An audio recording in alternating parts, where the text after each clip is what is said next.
my shoe. Lucia. Psst, psst, psst, psst, psst, psst, psst. No, no. Ozzy, let's go outside. Come on, go outside. Come on.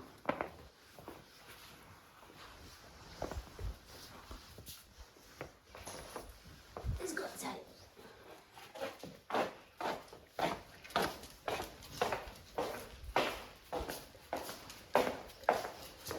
Okay, so she's integrated into the back.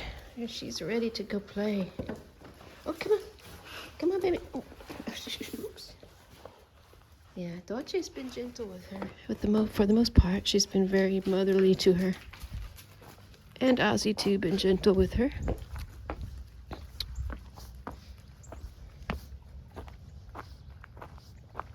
So she's following right behind.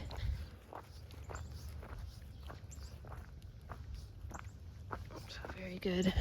Good, healthy dynamic.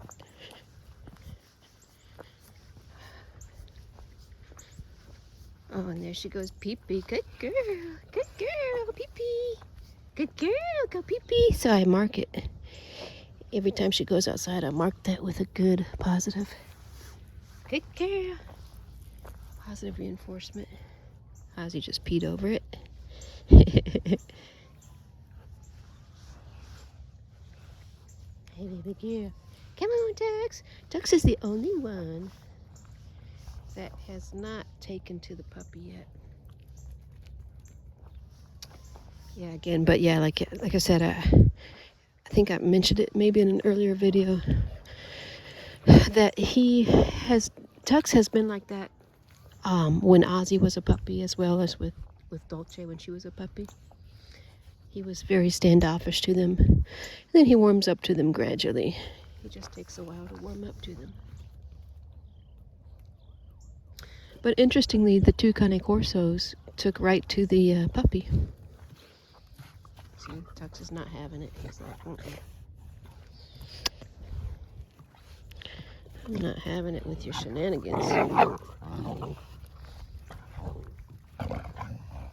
And the other interesting thing is the puppy kind of knows who's the lowest on the totem pole. See how Dolce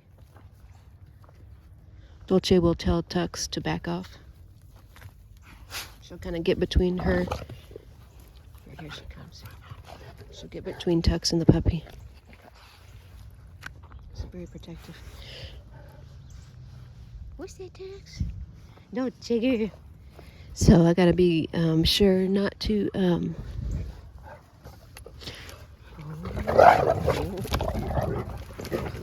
that they're both ganging up on Tux now. See, that's how you know he's the lowest on the hierarchy.